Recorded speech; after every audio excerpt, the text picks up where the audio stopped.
Hello, I'm standing outside Mount Olive Flats, which are low-rise flats on Green Lane in South Hanwell.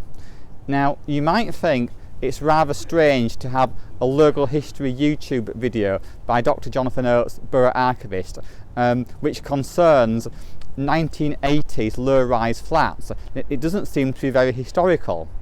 However, if you had been on this site 100 years ago, you would have seen Hanwell's Hospital.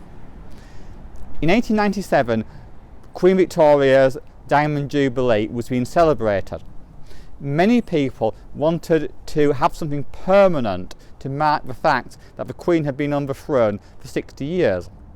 Some groups of people thought that constructing a hospital locally would be a good idea, because Hanwell did not have a hospital, yet its population was almost 10,000 people.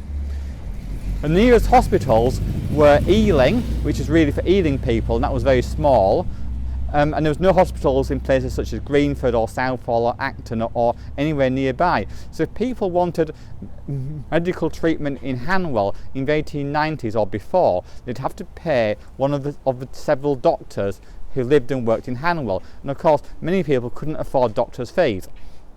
So the idea was to kill two birds with one stone, to celebrate the Queen's reign and to provide a service for local people.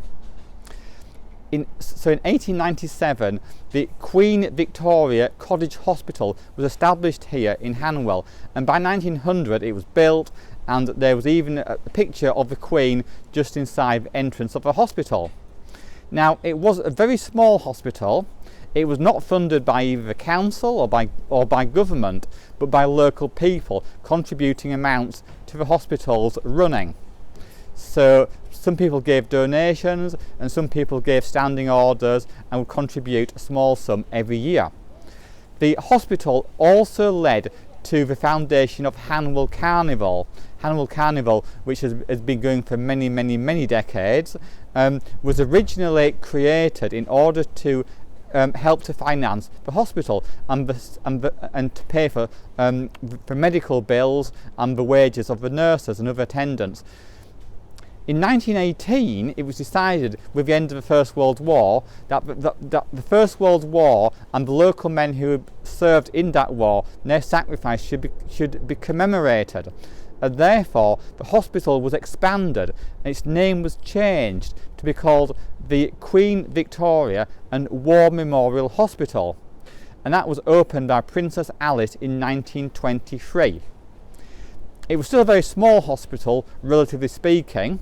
In 1920-21, 112 patients had stayed in the hospital, and of that number, 93 had been cured, but only one had died. In 1939, there was a plan to expand the hospital to create a children's ward and also a psychotherapy unit, but unfortunately World War II intervened.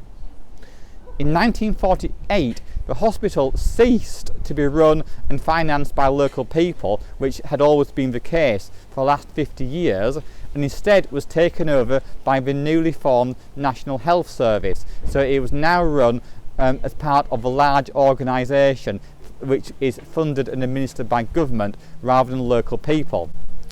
In 1975, the hospital had a total of 17 beds, 20 staff. It had dealt with 375 inpatients in that year and 1,271 outpatients. So it was still quite a small hospital, and there were still many services and operations it could not do. However, despite opposition from local councillors and residents, in 1979 the hospital finally closed because all the hospitals in the London Borough of Ealing, whether in Acton or in Hanwell or in Southall or in Ealing itself, were all closed and merged to form the new Ealing Hospital, which is just over the River Brent, which is the hospital we know now. So with the closure of the hospital, the buildings were no longer needed. They were demolished and low-rise flats were built, as you can see here now.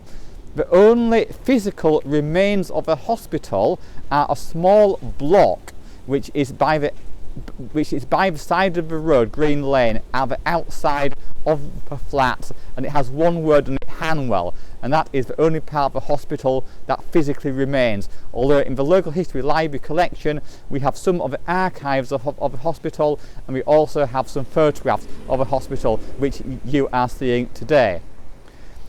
Please remember to like this video and to subscribe to the library's YouTube channel. Thank you for watching and listening.